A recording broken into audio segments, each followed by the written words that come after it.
Seguimos hasta las 11 de la mañana. Estamos comunicados con el diputado nacional Agustín Rossi. Agustín, Camila García, Carlos Montero, de Saludame Radio Rebelde. ¿Cómo estás? ¿Qué tal? ¿Cómo les va? ¿Qué dicen? Muy buenos días para todos. Muy buenos días. Estamos preocupados por un tema, que seguro estamos preocupados ustedes también, los famosos DNU del presidente. ¿Cómo se van a resolver ahora en el Congreso? Porque hay algunos DNU muy graves que ha puesto el presidente, y explicarle a nuestros oyentes que van a una comisión, esta comisión los trata, si no los trata, siguen vigentes. ¿Cómo funciona esto? Bueno, mañana se va a tratar el DNU de extensión de dominio y el DNU de Arsat. ¿Cómo? De Arsat. Y el DNU de Arsat, exactamente. Son los dos DNU que se van a tratar el día de mañana. Esa comisión es la comisión bicameral de tratamiento legislativo de los decretos de necesidad de urgencia. Está integrada por 8 diputados y 8 senadores. La preside el diputado Marcos Clery. Hay 8 diputados y senadores del oficialismo, de Cambiemos, y hay 8 de los distintos bloques opositores. Eso se emiten dictámenes, en general un dictamen del oficialismo y un dictamen de la oposición. A veces alguno tiene mayoría, a veces los dos terminan empatados, por decirlo de alguna manera. Y después, para rechazar el DNU, se necesita que las dos cámaras, la Cámara de Diputados, tanto con la Cámara de Diputados como la Cámara de Senadores, ese dictamen de la comisión emitan una resolución rechazándolo. Ese es el tratamiento. Mientras tanto, hasta que las dos cámaras lo rechacen, el DNU está vigente. Hay antecedentes que se han seguido vigentes un montón de estos DNU. En general no hay antecedentes de rechazo de los DNU. En general el mecanismo del DNU tiene esa situación, digamos, ¿no? Necesitas que ambas cámaras produzcan el rechazo. ¿Y qué posibilidades le ven a estos casos que son tan graves? Yo lo veo que en el caso del DNU de extinción de dominio, me parece que hay una crítica formal sobre el tema, porque es claramente inconstitucional. Habida cuenta que los DNU no pueden versar sobre materia penal. El DNU, la Constitución dice que no puede legislarse vía DNU en la materia electoral, en cuestiones impositivas, electorales o penales. Entonces, claramente... Para eso hay que ir a la justicia. Que en este caso estamos ante una presencia penal y el DNU es inconstitucional. Pero eso lo resuelve el Poder Judicial, eso. Sí, no, bueno, pero con ese argumento podés rechazar el DNU. Con ese argumento podés rechazar el DNU. Lo que te quiero decir es que la inconstitucionalidad del DNU puede encontrar mayorías. La cuestión de fondo no encuentra mayorías. De hecho, uno de los primeros bloques que planteó la extinción de dominio, y de hecho fue el proyecto con el cual se sancionó en el año 2016, fue un proyecto del Frente Renovador. Agustín, pero hay un tema que me parece previo, es definir si hay necesidad y urgencia.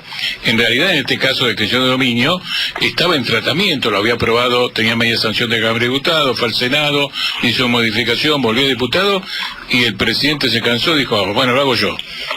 ¿Funciona así esto? Lamentablemente, ahí no hay ninguna necesidad ni urgencia. No, sin duda que no hay necesidad ni urgencia. Además, como vos decís, el presidente, si quería sacarlo, tenía oportunidad en diciembre del año pasado de ponerlo en el temario de extraordinarias. Lo sacó 5 días antes, 10 días antes que termine el mes de enero, y podría haberlo puesto en extraordinaria en el mes de febrero. No ha convocado todavía al presidente de extraordinarias. Por lo tanto, está claro que no había ninguna necesidad ni ninguna urgencia. Yo creo que en realidad, en el caso del DNU de extinción de dominio, me parece que en realidad fue el primer acto de lanzamiento de campaña por parte del presidente, ¿no? Porque cuando el presidente, está claro que durante el mes de enero el gobierno se dio cuenta que tenía que tratar de instalar en la agenda pública temas que no tuviesen que ver con la cuestión económica, que no tiene ninguna buena noticia para darle a los argentinos, y así apareció, ¿no? Los 20.000 reservistas del ministro Aguad, las pistolas Taser, la ley de extinción de dominio, la deportación de extranjeros, y ahora claramente, y después por último la extinción de dominio, ¿no? Y la baja de la imputabilidad. Bueno, me parece que lo que se buscó claramente es eso, donde el presidente intenta meterse como muchachito de la película, diga que enfrenta a todos, y en realidad no tiene ninguna autoridad moral como para presentarse como muchachito de la película, porque cuando el presidente sería víctima de esta ley, si Claro, cuando el presidente dice en la Argentina de hoy el que las hace las paga, lo repite, yo lo estaba mirando por televisión, digo, bueno, seguramente inmediatamente anunciará que va a pagar los 70.000 millones de pesos que debe su familia al Estado Nacional por el no pago del canon del correo argentino cuando lo estaban explotando, 70.000 millones de pesos al año 2016, ¿no? Pero la verdad que es una jugada inteligente porque pone a la oposición en la situación de querer acompañar al narcotráfico y a la corrupción, todo el negocio, y que no devuelvan los bienes. En realidad, lo único que se discute en qué oportunidad se hace. Eso también está claro, porque no es que a partir de ahora no se pueden devolver los bienes, el Estado se puede incautar los bienes. Sí. Nosotros teníamos una figura que es el decomiso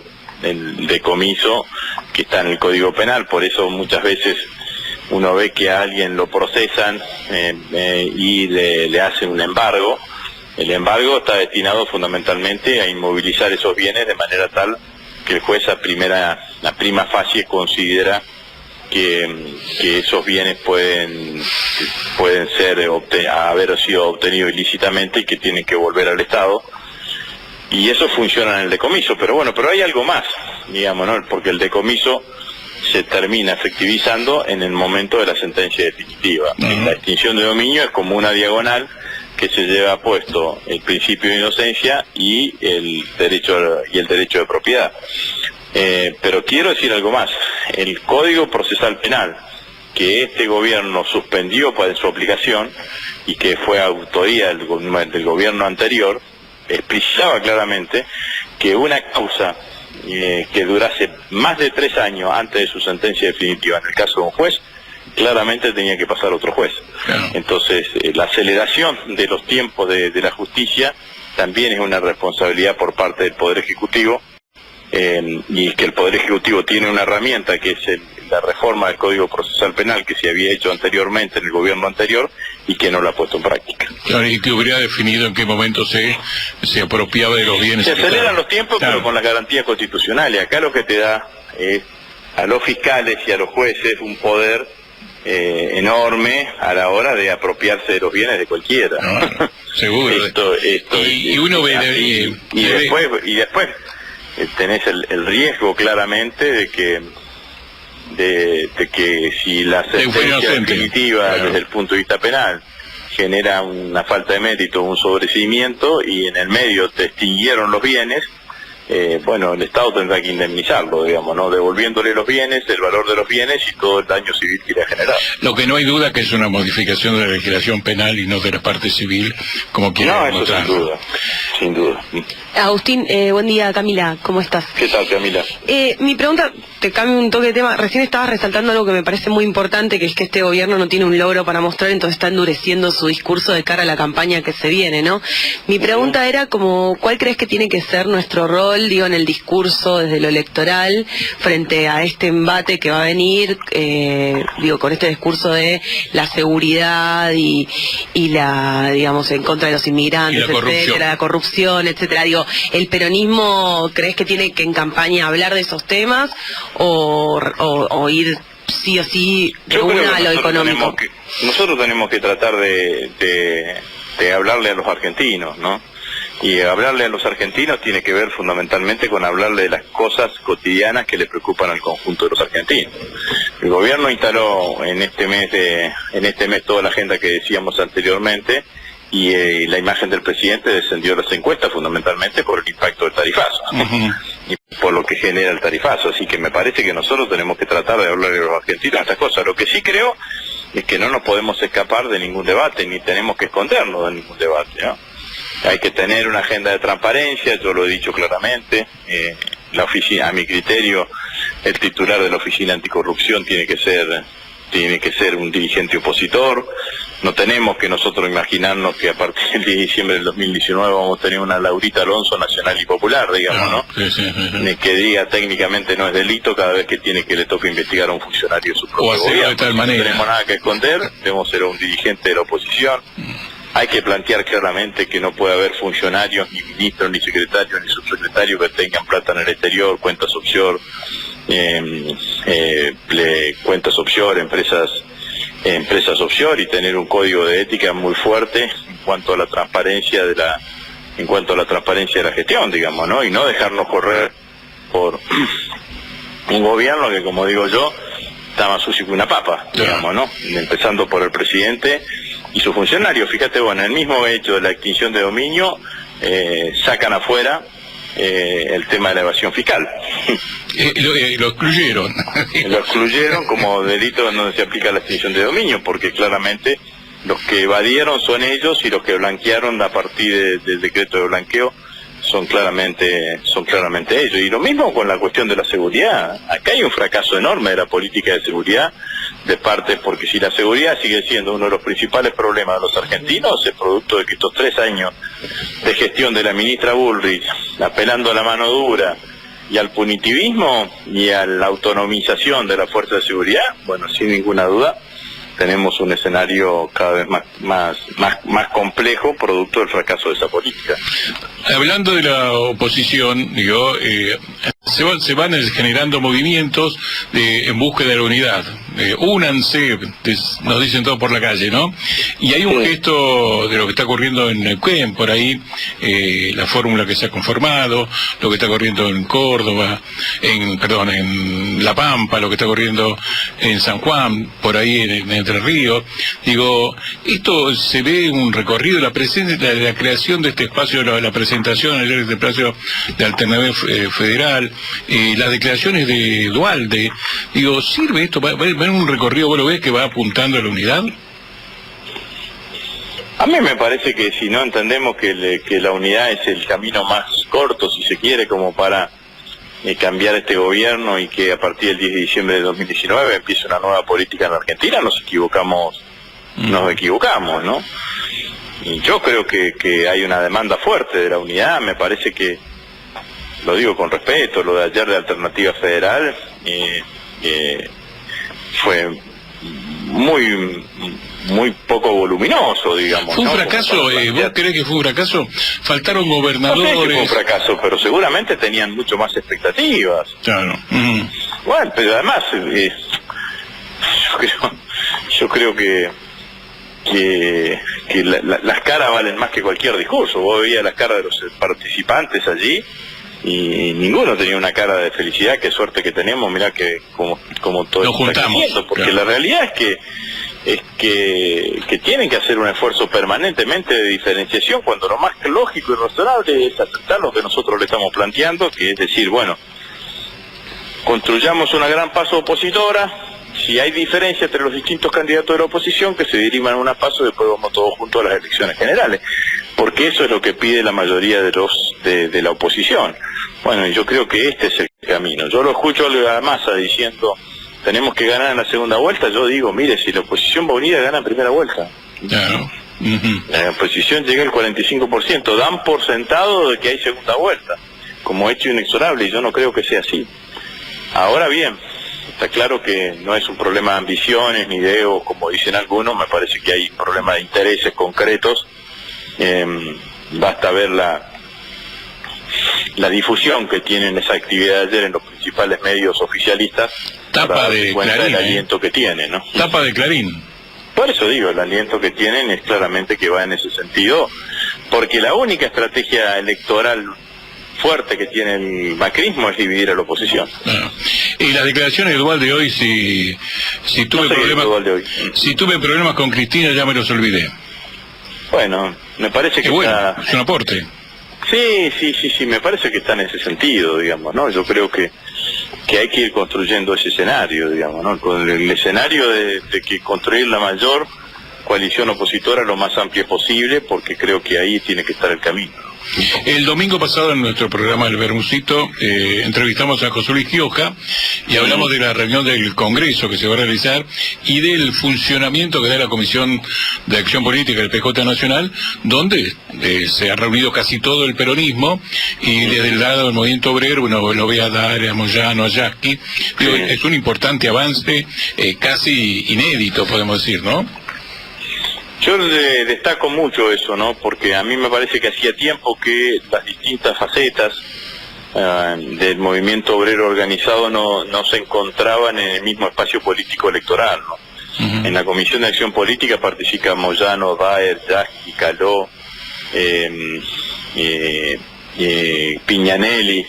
Me parece que este escenario es un escenario que vale la pena tener en cuenta, ¿no? Porque la realidad es que ni siquiera durante gran parte de nuestra gestión, cuando fuimos gobierno, logramos tener una gran parte del movimiento obrero unificado detrás de una expresión política. Y si esto se concreta, para mí es un dato alentador del conjunto de la realidad de los argentinos, de la realidad de la oposición. Porque en Argentina hay 10 millones de trabajadores en relación de dependencia, ¿no? Uh-huh. Que en general están representados por estas organizaciones sindicales, muchísimo de ellos, y yo creo que ese es un universo sobre el cual nosotros tenemos que hablar permanentemente, y al cual le tenemos que hablar, y la presencia de los dirigentes del movimiento obrero me parece que va en ese sentido. Y la reunión del Congreso es donde se va a fijar la política de alianza, ese sería el sentido, ¿no? De ese amplio frente. El Congreso lo que va a permitir es hacer una política de alianza que nos permita autorizar al Consejo Ejecutivo Provincial para llevar adelante una política de alianza que nos permita claramente tener una alianza lo más amplia posible, digamos, ¿no? Se necesita la autorización partidaria para que suceda eso, y yo creo que eso se va a suceder, y bueno, y a partir de allí el Consejo del Partido, encabezado por Gioja, tendrá que reunirse con todos los partidos que quieran conformar este Frente Electoral, Frente Patriótico Ciudadano, como se llame, que yo creo que va a ser la expresión política opositora más importante, sin ninguna duda. Y en ese espacio que se arme de ese frente, ¿ahí ocurrirían las PASO? O suponete que, vamos a teorizar, Cristina y Massa, ambos quieren ser candidatos, o Cristina, Solá, Massa, ¿entrarían en esas PASO o la intención, o van por afuera? No, bueno, yo creo que la idea es que la mayor cantidad de dirigentes que tengan la voluntad de ser candidato a presidente compitan en unas PASO por adentro de ese frente. Uh-huh. Esa es una posibilidad, si no hay candidato único, fórmula única, que se deriva a través de las PASO. Sí, yo creo que sí. Creo que claramente que ese tiene que ser el camino, ¿no? Uh-huh. Independientemente de cualquier otra consideración, las PASO tiene que ser una posibilidad abierta. Si después se genera consenso alrededor de un candidato o de una candidata, bueno, se generará producto propio de la propia dinámica política, pero sin ninguna duda que ese es el recorrido. Tiene que estar abierto hacia la posibilidad de las PASO. Agustín, la última. Santa Fe, Perotti, Bielsa, nuestro columnista Bursato, ¿cómo viene la provincia? El peronismo en Santa Fe tiene una enorme posibilidad de ganar las elecciones, ¿no? Hay tres espacios claros, Perotti, el que encabeza Perotti, el que encabeza María Eugenia Bielsa, y lo que es Unidad Ciudadana, donde está Leandro Bursato, está también el diputado nacional Marcos Clery. Las listas se presentan el 22 de febrero, hubo algunas reuniones alrededor de la posibilidad de evitar las PASO y de hacer un acuerdo, pero bueno, hasta ahora no han sido fructíferas esas gestiones, y tenemos un escenario como el que acabo de decir, digamos, ¿no? Y un las PASO de patas, y que habrá que ver. Lo bueno es que en Santa Fe tenemos una historia ya de hace muchos años de PASO, en donde vamos a las PASO y después se respetan los resultados, así que el peronismo va a ir sí unido a las elecciones generales, eso sin ninguna duda, ¿no? Puede ser que en las PASO vayan cada uno con su candidato, pero finalmente cuando llegue la definitiva van a estar todos juntos. Sí, es muy importante. Sí, eso es lo que ha venido sucediendo en los últimos años, así que vamos en ese sentido. Bueno, Agustín, te agradecemos muchísimo la comunicación, te vamos a volver a llamar porque hay tema, y después de que pase esto de la comisión esta para ver los DNU, sería interesante que charlemos de otros temas de cómo viene el año legislativo, que dale, se están pendientes. Así que te vamos a llamar. Un abrazo, gracias Agustín. Hasta luego. Chau, Gracias. Agustín Rossi, jefe del bloque de diputados nacionales del Frente para la Victoria, Unidad Ciudadana. Dirigente del peronismo, candidato. 11 de la mañana.